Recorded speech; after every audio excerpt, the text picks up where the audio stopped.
Olá, eu sou a professora Cristiane Bendo, professora do Departamento de Saúde Bucal da Criança e do Adolescente da Faculdade de Odontologia da Universidade Federal de Minas Gerais.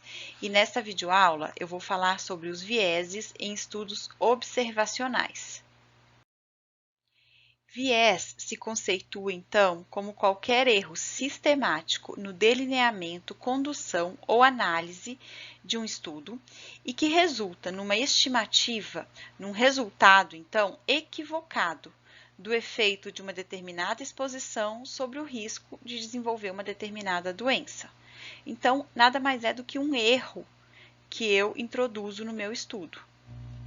E nesta videoaula, nós vamos falar destes três tipos de vieses em estudos epidemiológicos. O viés de seleção, o viés de informação e o viés de confusão. Então, começando pelo viés de seleção, o que é? É a forma pela qual os indivíduos são selecionados. E se essa forma de seleção, ela vai afetar os resultados. Então, quais são as duas principais formas da seleção, de um erro na seleção, afetar o resultado de um estudo? A gente tem duas formas principais: pela não resposta de potenciais sujeitos do estudo ou pelo erro na seleção dos grupos que a gente vai comparar no nosso estudo. Então, vamos falar do primeiro tipo de viés de seleção, que seriam as não respostas dos potenciais sujeitos do estudo. Então, se estudarmos uma possível relação entre exposição e doença, e a taxa de resposta dos potenciais sujeitos da pesquisa for maior entre os expostos com a doença do que entre os não expostos com a doença, então aqueles que não tinham a exposição, responder menos do que aqueles que tinham a exposição, uma aparente associação vai ser observada entre a exposição e a doença, mesmo que na realidade essa associação não exista. Então, é por isso que a gente fala que essa não resposta de potenciais sujeitos do estudo, se ela acontecer de forma diferente entre expostos e não expostos, isso vai alterar os resultados do nosso estudo. E aí, em relação, então, às não respostas dos potenciais sujeitos do estudo, a gente deve atentar para as diferenças nas características entre os respondentes e os não respondentes, que podem ser características demográficas, socioeconômicas, de estilo de vida, de saúde. Então, nós devemos observar se as pessoas que decidiram não participar do estudo ou que se retiraram do estudo, elas diferiam em relação a estas características e outras em relação aos que participaram do estudo. Então, por exemplo, se eu aplico um questionário, um determinado questionário e a linguagem desse questionário é um pouco mais complicada, alguma coisa nesse sentido, e aí talvez as pessoas com baixa escolaridade não consigam responder e deixem em branco, ou simplesmente decidam não participar do estudo. Então, o que vai acontecer? A minha amostra ela vai ficar composta por pessoas com escolaridade mais alta. E isso eu estou introduzindo um viés de seleção no meu estudo, o que pode interferir nos resultados que eu vou obter das associações decorrentes desses dados coletados nesse estudo. Um outro tipo de viés de seleção, então, que eu posso introduzir nos meus estudos, é quando eu cometo um erro na seleção dos grupos a serem comparados. E aí, nesse caso, eu posso alterar as inferências das associações entre a exposição e o desfecho. E, nesse caso, alterar a razão de prevalência, que, como eu já falei com vocês na videoaula de estudos transversais, é a prevalência da doença nos expostos comparada com a prevalência da doença nos não expostos. Então, eu posso ter alterada essa razão. E aí, eu tenho uma razão de prevalência que não é real. Assim como, se eu tiver com o estudo caso-controle, eu posso ter alterada a razão a odds ratio, que é a medida de força de associação dos estudos caso-controle, ou o risco relativo, que é a medida de força de associação dos estudos cohort, os longitudinais. E isso impacta, então, na validade interna do meu estudo, no resultado do meu estudo. E, consequentemente, vai impactar na legitimidade da minha conclusão. Agora, é importante a gente lembrar que viés de seleção, então que é esse erro sistemático na seleção dos indivíduos, é diferente de seleção de sujeitos para uma pesquisa. E aí, então, a seleção de sujeitos para uma pesquisa, ela é necessária, muitas vezes, né? Quando a gente está fazendo estudos com grandes populações e que necessitam de seleções de amostras menores.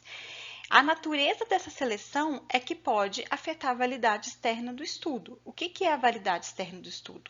É o potencial que os dados desse estudo têm de serem generalizados para a população. Então, de extrapolar, de fazer a inferência, como foi falado anteriormente na primeira videoaula. Então, a questão se houver uma seleção de sujeitos para pesquisa de forma inadequada, sem cálculo amostral, sem representatividade, a gente tem, então, a validade externa do estudo afetada. Isso não afeta a validade interna do estudo. O que afeta a validade interna do estudo é o viés de seleção, tá? Que é o resulta de um erro sistemático na seleção dos indivíduos.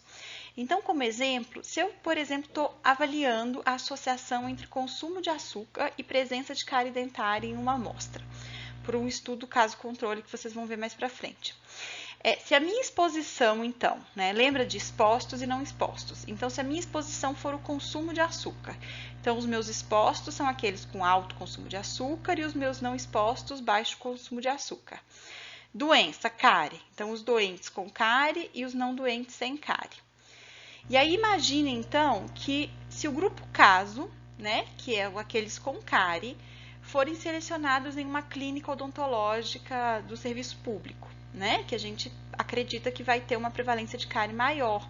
As pessoas buscam um serviço odontológico muitas vezes para tratamento de cárie. E se o grupo controle for selecionado em uma escola, por exemplo, e que essa escola ela tem um programa de alimentação saudável de merenda, tá? Então, o que vai acontecer? Os casos foram selecionados dentre os que têm cárie, os controles dentre os que não têm cárie, só que aquela população, aquela amostra que procurou atendimento, não tinha nenhum tipo de controle, né, em relação à alimentação, ao açúcar na merenda. Até alguns poderiam ter, né, pertencer a escolas que têm esse programa, mas muitos provavelmente não. E aí, se eu pego os meus controles só dentre pessoas, crianças que tinham esse controle de açúcar na merenda escolar, o que vai acontecer? O grupo controle, ele vai ter provavelmente um consumo de açúcar menor do que se era esperado na população em geral. O que então pode fazer com que as minhas inferências sejam alteradas. Então, a gente deve lembrar que os dois grupos, eles devem ter características semelhantes em relação, então, à escola onde estudam. Então, qual seria uma opção?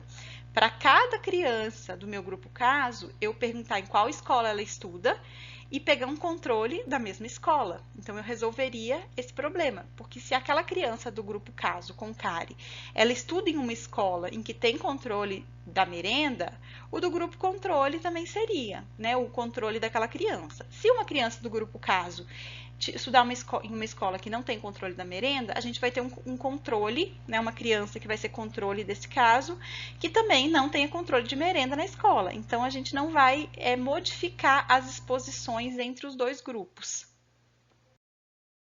E agora vamos falar de um outro tipo de viés, que é o viés de informação, que acontece quando a forma pela qual se obtém a informação sobre os sujeitos do estudo, ela é inadequada.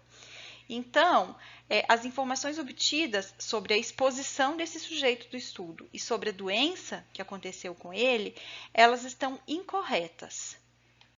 E o viés de informação, ele pode acontecer por erros de medida ou pelo viés de memória. Então, os erros de medida, eles vão acontecer devido a um instrumento ou um método utilizado de forma errônea. E quais são as consequências disso? Um erro na detecção de doentes e sadios e um erro na detecção de expostos ou não expostos. Então, se um mesmo método de diagnóstico de determinada doença não for válido e confiável, podemos detectar como doente uma pessoa que na verdade é sadia. E o mesmo pode ocorrer com a exposição. Então, se o método de avaliação da exposição não for válido e confiável, podemos então detectar como um indivíduo exposto uma pessoa que na verdade não estava exposta. E qual a solução então para isso? é usar critérios validados tanto para as medidas clínicas objetivas, avaliação de cárie, de doença periodontal, de má oclusão, né, e dentre outras, no nosso caso da odontologia, quanto para medidas subjetivas. Então, eu vou avaliar bem-estar, qualidade de vida, autopercepção de saúde bucal. Para tudo isso, existem medidas válidas e confiáveis, e a gente deve sempre utilizar essas medidas para evitar, então, os erros de medida que vão trazer viés de informação para o nosso estudo. Então, como eu falei aqui para vocês, né, se eu for fazer, por exemplo, o diagnóstico de cárie dentária, eu devo utilizar um critério validado. O que é isso? É eu não simplesmente olhar na boca do paciente e sair escrevendo o que eu vejo, o que eu acho da minha cabeça. Por quê? Porque a forma como eu vou escrever, talvez é diferente da forma como cada um de vocês vai descrever. E aí, na hora de eu juntar essas informações, elas não batem, elas não coincidem. E aí fica muito difícil de eu fazer uma análise desses dados de forma confiável. Além disso, existem padrões, né, critérios. Então, qual é o critério para eu definir que uma lesão é de esmalte, que uma lesão é ativa e inativa? Então, eu preciso seguir critérios. Então, por exemplo, para a cárie dentária, a gente tem um critério da OMS, que é o critério mais utilizado tradicionalmente em estudos epidemiológicos, que é o CPOD ou COD para dentes descidos, que é o índice de dentes cariados, perdidos e obturados. E também existe o ICDAS, que é um outro critério de diagnóstico de cárie muito utilizado atualmente e que ele inclui também lesões de mancha branca, ele inclui questões mais relacionadas com a severidade, com a gravidade da cárie dentária. E aí, como eu já citei, se a gente quiser avaliar índices, critérios subjetivos, nós devemos usar questionários também validados. Então, por exemplo, se eu quero avaliar a qualidade de vida relacionada à saúde bucal, eu tenho que utilizar instrumentos que já foram desenvolvidos, testados, validados, inclusive para a nossa cultura brasileira, né, para a língua portuguesa do Brasil. Então, por exemplo, se eu quero avaliar qualidade de vida relacionada à saúde bucal de crianças em idade pré-escolar, 4, 5, 6 anos, eu posso usar o EcoRIS, que é um instrumento que a gente tem. Se eu quiser avaliar a qualidade de vida relacionada à saúde bucal de adultos e idosos, eu posso usar o ORIP, por exemplo, né? Então, a gente tem diversos instrumentos para diversos tipos de avaliações subjetivas que a gente pensar em fazer. Os erros de medida, eles podem acontecer também devido ao examinador ou ao entrevistador. Então, por exemplo, pensem comigo, se um examinador, né, um pesquisador, coleta informações de maneira diferente entre doentes e sadios, ou expostos e não expostos, eu posso introduzir um erro de medida, e então um viés de informação na minha pesquisa.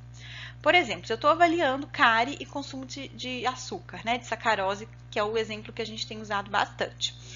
Então, se eu fizer a entrevista, né, com os meus sujeitos da pesquisa sobre o consumo de sacarose, e aí eu conheço quem consome muito e quem consome pouco. E eu mesmo que fiz essa entrevista, que sei quem são os indivíduos que consomem muito ou pouco sacarose, vou fazer a avaliação de cárie.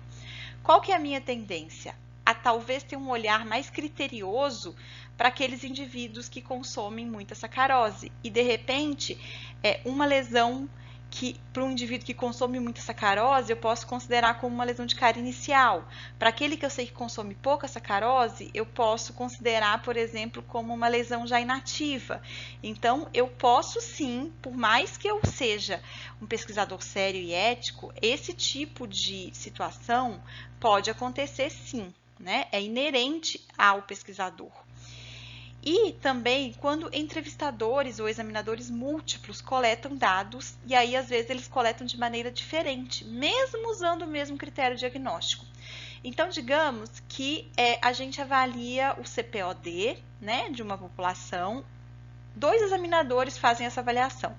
Se eles não estiverem avaliando exatamente da mesma maneira, usando o mesmo padrão de diagnóstico, mesmo utilizando o mesmo critério, Se eu, por exemplo, for mais exigente do que o outro examinador, talvez um dente que eu classifique como cariado, o outro examinador pode classificar como sadio, mesmo usando o mesmo critério. Então, a gente precisa tomar muito cuidado com esses erros de medida.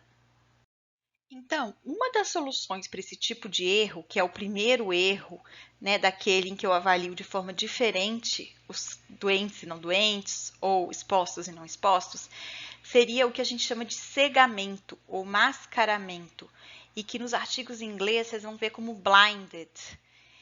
O que é isso, então?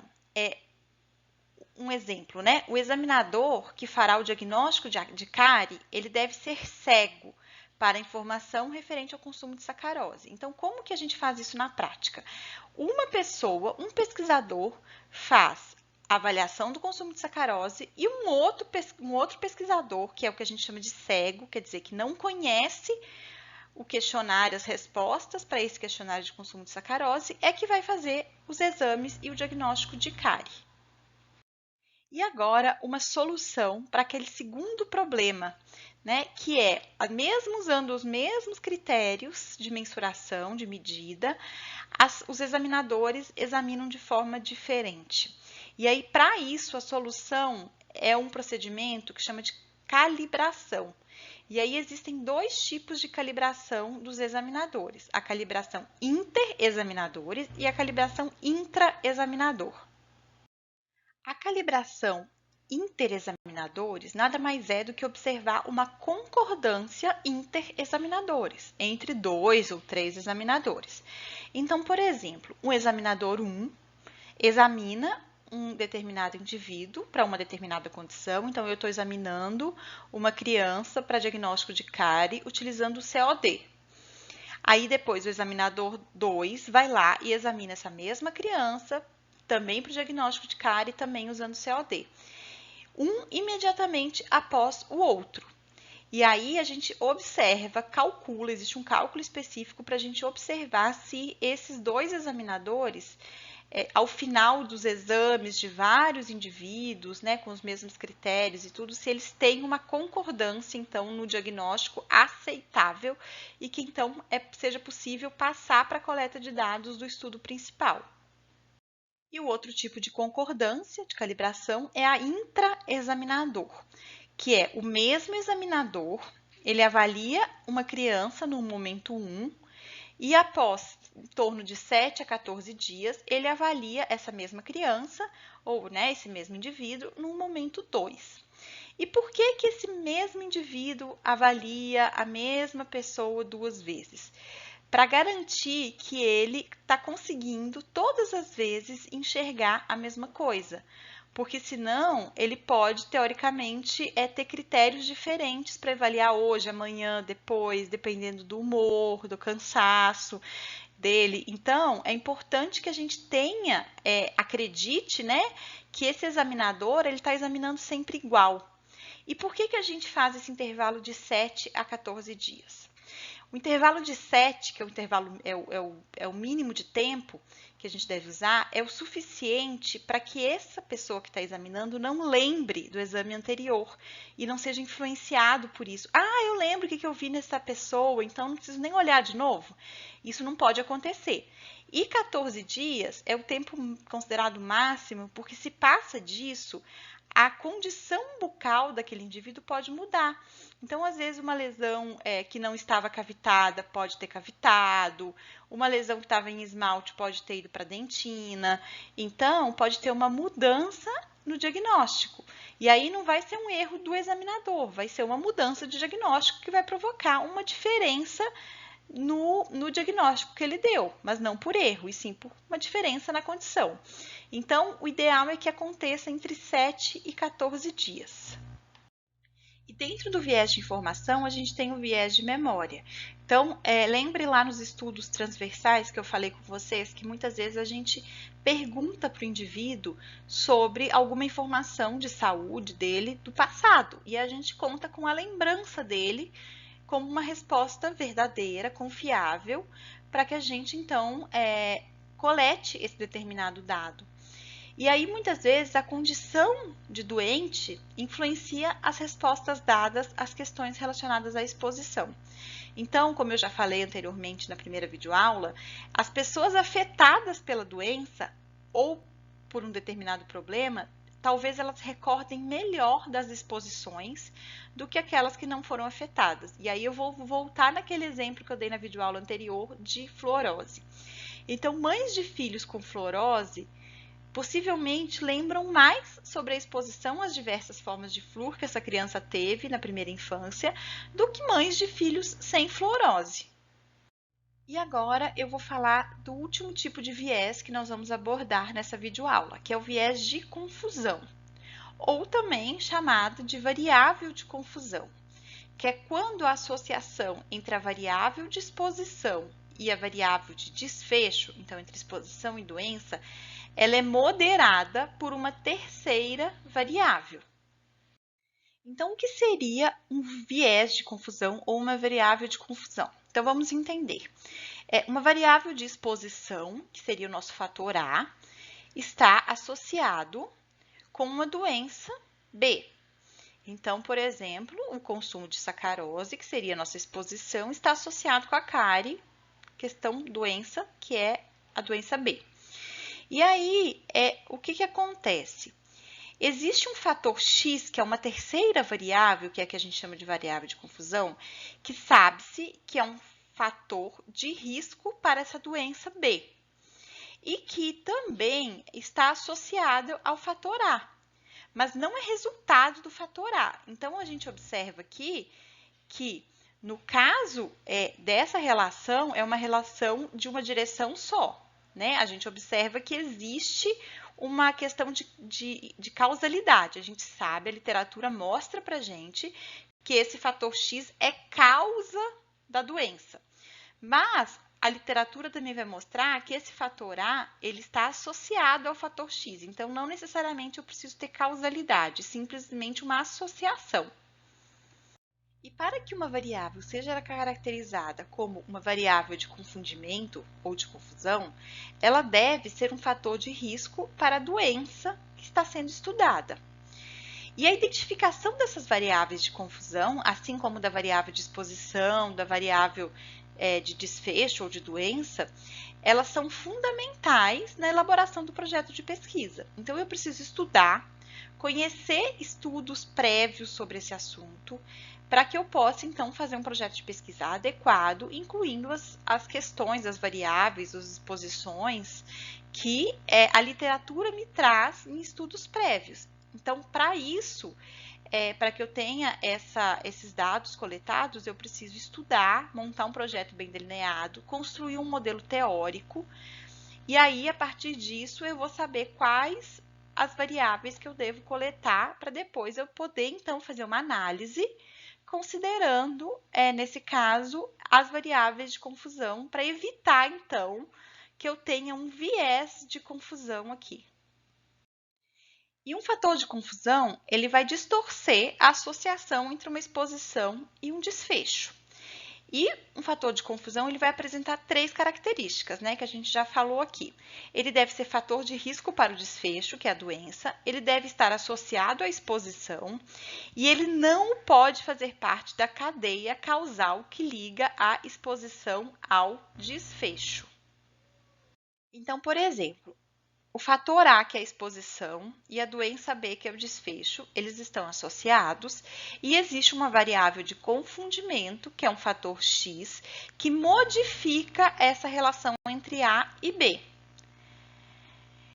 Já existe uma possibilidade desse fator X também ele estar mediando, então se ele fizer parte do caminho entre A e B. Então, A só causa B se passar por X. Então, isso é uma variável mediadora, e aí não é confusão. Então, lembrar que isso não é confundimento. Então, para ficar bem claro, o que seria uma variável mediadora, que não é confundimento? Se eu quiser avaliar, então, a exposição, que seria o consumo de açúcar, com o desfecho cárie dentária. ela necessariamente, essa relação, essa associação, ela passa pela acidez da placa. Então, a acidez da placa, ela não é uma variável de confundimento, e sim uma variável mediadora.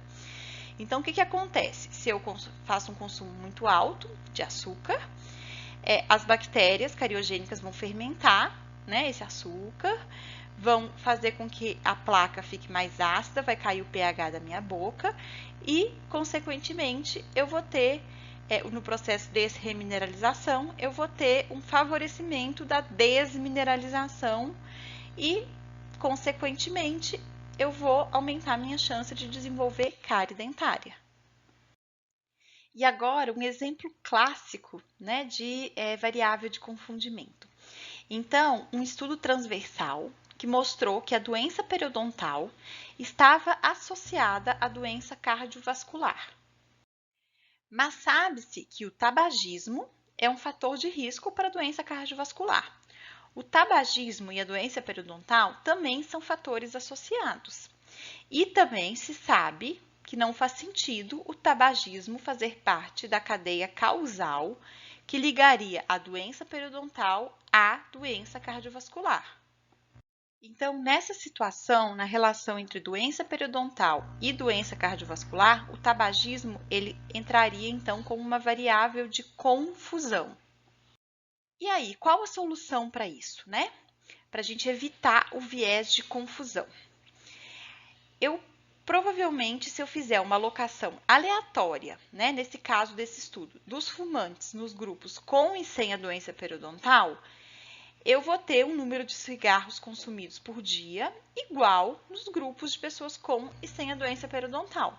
Então, a aleatorização dos grupos, eu selecionar de forma randomizada, né, sorteio mesmo, aleatório, das pessoas nos grupos, tende a fazer uma distribuição igual entre os grupos em relação às características. Então, provavelmente, eu teria uma distribuição muito semelhante de cigarros fumados pelas pessoas nos grupos com doença periodontal e sem doença periodontal. Então, expostos e não expostos. Outra forma que eu tenho é controlar isso na análise estatística. Então, eu posso coletar essa informação do fumo. Então, eu vou perguntar para os indivíduos sobre o fumo, se eles fumaram ou não fumaram, quantos cigarros, quanto tempo, afinal, dependendo do objetivo do meu estudo. E eu vou ter essa variável coletada. E no momento em que eu for fazer a análise da associação entre a doença periodontal e a doença cardiovascular, eu vou entrar com essa variável de fumo como uma variável de confusão de ajuste na minha análise multivariada. E aí eu vou evitar, então, de introduzir um viés de confusão no meu estudo. Uma outra forma é fazer uma análise estratificada. Então, eu separo o grupo de fumantes do grupo de não fumantes. E aí eu faço uma análise de exposição e desfecho dentro do grupo dos que fumavam e faço uma análise de exposição e desfecho dentro do grupo dos que não fumavam. Então, eu consigo anular o efeito do fumo nesse caso. E com essa videoaula de vieses em estudos observacionais, finalizamos a unidade 2 da disciplina de Seminários de Iniciação Científica. Na próxima unidade 3, abordaremos o delineamento de estudo caso-controle. Até lá!